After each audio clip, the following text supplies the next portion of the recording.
আসসালামু আলাইকুম। আমরা এখন দেখব 40তম বিসিএস প্রিলিমিনারি পরীক্ষার প্রশ্ন সমাধান, মানসিক দক্ষতা অংশটুকু। প্রশ্ন শুরু হবে 186 নাম্বার প্রশ্ন দিয়ে। 186 নাম্বার প্রশ্ন ছিল, একটা ত্রিভুজ আঁকা ছিল এখানে। তো এই চিত্রের মধ্যে মাঝখানে কি বসবে? দেখেন, মাঝখানে যদি আমরা এটা যোগ করি, অর্থাৎ ভিতরের ত্রিভুজটা কল্পনা করেন, তাহলে মাঝখানে যোগ করলে এটা এরকম আসবে, এটা এরকম আসবে। অর্থাৎ এখানকার এই চিত্র যে অপশনে আছে সেটা হবে সঠিক উত্তর, এটা হবে এই প্রশ্নের উত্তর। তারপর অঙ্ক 187তে বলা হয়েছে কোন শব্দগুচ্ছ শুদ্ধ? আবশ্যক, মিথস্ক্রিয়া, গীতালি, এই তিনটা হবে সঠিক উত্তর। তারপর অঙ্ক 188তে বলা আছে ইউনিসেফ, UNICEF, ইউনিসেফের আয়নার প্রতিবিম্ব কোনটি হবে? তো আয়নার প্রতিবিম্ব আমাদের হবে হচ্ছে এই এফটা যদি কল্পনা করেন তাহলে আসবে এরকম, ইটা কল্পনা করলে আসবে উল্টা। এর মধ্যে দুইটা অপশনের মধ্যে দেখা যাচ্ছে যে সিটা উল্টা করা হয়নি, সেই ক্ষেত্রে এটা হবে হচ্ছে সি এমন, তারপরে আসবে আই, তারপরে আসবে এন, তারপরে আসবে ইউ, তাহলে এটা হবে সঠিক উত্তর। তারপর অঙ্ক 189তে বলা আছে রাস্তা সমান করা রোলার সরাবার জন্য সহজ হবে যদি রোলারকে কি করা হয়? তো রোলারকে যদি এটাতে নেওয়া হয় তাহলে সহজ হবে। কেন সহজ হবে সেটা আপনাকে বলছি। এটা হচ্ছে রোলার, যদি আমরা টানি তাহলে আমরা ধরেন এদিক ধরে টানবো, এদিক ধরে টানলে দুইটা লব্ধি বল পাওয়া যায়, একটা পাওয়া যায় হচ্ছে উপরের দিকে, একটা পাওয়া যায় হচ্ছে সামনের দিকে। অর্থাৎ আমরা এই ধরে টানবো, এই ধরে টানলে আমাদের আসে, একটা লোক যদি এখানে টানে তাহলে এমনভাবে টানবে। আর একটা বিষয় হচ্ছে যদি ঠেলা হয়, ঠেলা হলে রোলারটা এই অবস্থা হয়, এখান থেকে আপনার এদিকে ঠেলবে, এদিকে ঠেললে যে ফোর্সটা আসে নিচের দিকে কাজ করে, অর্থাৎ ঘর্ষণ শক্তিটা বেশি কাজ করে।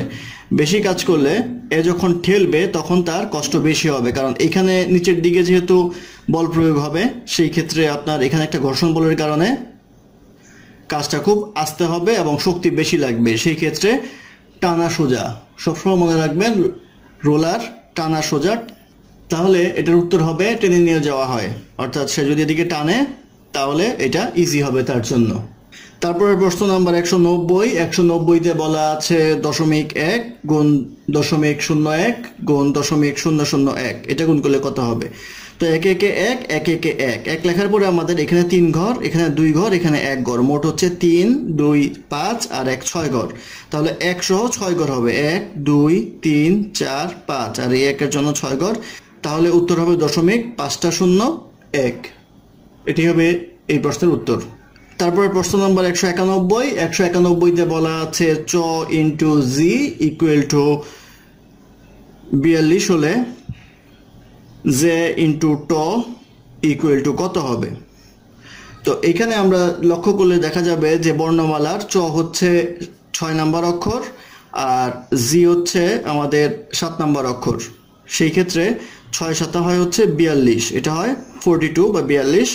আর জে হচ্ছে আমাদের 10 নাম্বার অক্ষর আর ট হচ্ছে 11 নাম্বার অক্ষর। সেক্ষেত্রে এই দুইটা গুণ করলে হবে হচ্ছে 110, অর্থাৎ 110 হবে এই প্রশ্নের উত্তর। তারপরের প্রশ্ন 192তে চিত্র দেওয়া আছে এমন, এখানে চিত্রগুলি অ্যানালাইজ করলে দেখতে পাবেন এখানে দুইটা আছে, এখানে একটা, বিপরীত দিকে আরেকটা, আর এখানে দুইটা একসাথে, এইদিকে একটা, তাহলে বিপরীত দিকে একটা গোল চিহ্ন হবে। সেক্ষেত্রে বিপরীত দিকে গোল চিহ্ন হলে এটা হবে এই প্রশ্নের উত্তর। তারপরের প্রশ্ন নাম্বার 193 বলা আছে ভারসাম্য রক্ষা করতে নির্দেশিত স্থানে কত কেজি ওজন রাখতে হবে? তো ভারসাম্য রক্ষা করার জন্য দেওয়া আছে এমন, এটা হচ্ছে 5 মিটার, এটা হচ্ছে 7 মিটার, এটা হচ্ছে 100 কেজি, আর এখানে কত কেজি রাখতে হবে সেটা জানতে চাওয়া হয়েছে। তো এখানে 100 কেজি হলে টোটাল এই সাইডে থাকতেছে আমাদের হচ্ছে 100 ইন্টু 7, 700 কেজি টোটাল ওয়েট হবে। আর এখানে যে ফোর্সটা প্রয়োগ হবে সেটা মেজারমেন্ট করতে গেলে 5 দ্বারা ভাগ করব, আসবে হচ্ছে 140। তাহলে এখানে যদি 140 হয় তাহলে আমাদের এটা ব্যালেন্স হবে, সেই ক্ষেত্রে উত্তর হবে হচ্ছে 140। তারপরে প্রশ্ন নাম্বার 194তে বলা আছে একজন ব্যক্তি ভ্রমণে 4 মাইল উত্তরে, 12 মাইল পূর্বে, তারপর আবার 12 মাইল উত্তরে যায়, সে শুরুর স্থান থেকে কত মাইল দূরে আছে? তো এখান থেকে যদি শুরু করে তাহলে 4 মাইল যাবে উত্তরে, উত্তর সবসময় খাতার উপরের দিকে আর পূর্ব ডান দিকে হয়, এটা মনে রাখবেন। তো 12 মাইল পূর্বে যায়, তো এখান থেকে 12 মাইল যাবে হচ্ছে পূর্বে, এটা 4 মাইল গেল। আর বলা হচ্ছে যে এরপরে আবার উত্তরে যায় হচ্ছে 12 মাইল, এদিকে যায় হচ্ছে আবার 12 মাইল। তাহলে এই স্টার্টিং থেকে এন্ডিং পয়েন্ট যেটা আছে এই দূরত্ব কত হবে? তো এটা বাই করার ক্ষেত্রে যদি আমরা এখানে অ্যাড করতাম, এইরকম করতাম, তাহলে এটা আসতো হচ্ছে 12, কারণ এই বাহু সমান, আর এটা হচ্ছে 4, তাহলে টোটাল যে ডিস্টেন্সটা হবে সেটা হবে হচ্ছে আমাদের 16। আমাদের বের করতে হবে হচ্ছে এইখান থেকে এই দূরত্ব বের করতে গেলে দেখেন এটা একটা সমকোণী ত্রিভুজ হলো। সমকোণী ত্রিভুজের পিথাগোরাসের সূত্র দিয়েও করতে পারেন, অথবা যদি একটা টেকনিকে মনে রাখতে পারেন যে 4 × 4 এটা হচ্ছে 4 × 3। আমরা জানি বাহুর অনুপাতগুলি সমকোণী ত্রিভুজের ক্ষেত্রে 4, 3, 5, তাহলে এটা হবে 5। কমন ফ্যাক্টর হচ্ছে 4, তাহলে এটা 4 দ্বারা গুণ করবেন, তাহলে আসবে হচ্ছে 20, তাহলে ডিস্টেন্সটা হবে 20 মিটার। এছাড়াও আপনি ইচ্ছা করলে লম্ব স্কয়ার প্লাস ভূমি স্কয়ার ইকুয়াল টু অধিভুজ স্কয়ার এই সূত্র অ্যাপ্লাই করে করতে পারেন, তখন উত্তর 20 আসবে সেই ক্ষেত্রে। তাহলে 20 মাইল হবে তাদের মধ্যবর্তী দূরত্ব, এটাই হবে এই প্রশ্নের উত্তর। তারপরের প্রশ্ন 195তে বলা আছে ঢাকা থেকে হংকং হয়ে প্লেন নিউ ইয়র্কে যাওয়ার সময় দিনের সময়কালকে অপেক্ষাকৃত ছোট মনে হয় কেন? অপশন এতে দেওয়া আছে পৃথিবী পশ্চিম দিকে ঘুরছে বলে। পৃথিবী সাধারণত পশ্চিম থেকে পূর্ব দিকে ঘুরে, সেই ক্ষেত্রে এই অপশনটা হবে না। পৃথিবী সূর্যের চারদিকে ঘুরছে বলে এটা হতে পারে, কারণ এটার কারণেই ওটা ঘটে।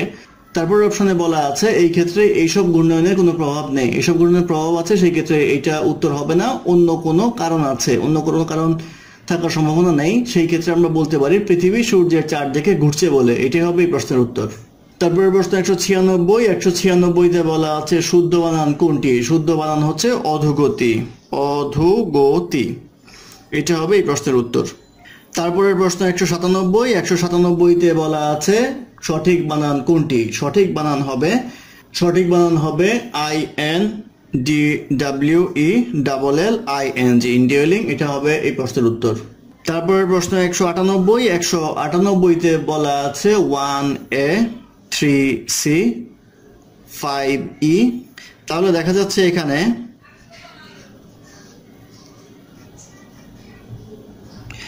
1 3 5, তারপর অবশ্যই 7 হবে, আর ABCDEFG অর্থাৎ 7G, একটা লেটার পরপর লেটার আসছে এখানে, সেই ক্ষেত্রে আনসার হবে হচ্ছে 7G। তারপরের প্রশ্ন 199তে বলা আছে বাংলা ব্যঞ্জন বর্ণমালায় ম অক্ষরটির পূর্বের পঞ্চম অক্ষর কি? তো আমরা যদি অক্ষরগুলি লিখি তাহলে দেখতে পারবো হচ্ছে ত, থ, দ, ধ, ন, প, ফ, ব, ভ, ম। তো ময়ের আগে পঞ্চম অক্ষর, তাহলে প্রথম, দ্বিতীয়, তৃতীয়, চতুর্থ, পঞ্চম, তাহলে দন্ত ন হবে এই প্রশ্নের উত্তর। তারপরে প্রশ্ন নাম্বার 200 নম্বর প্রশ্নে বলা আছে যদি ABC ইকুয়াল টু ZYX হয় তবে GIVB ইকুয়াল টু হোয়াট?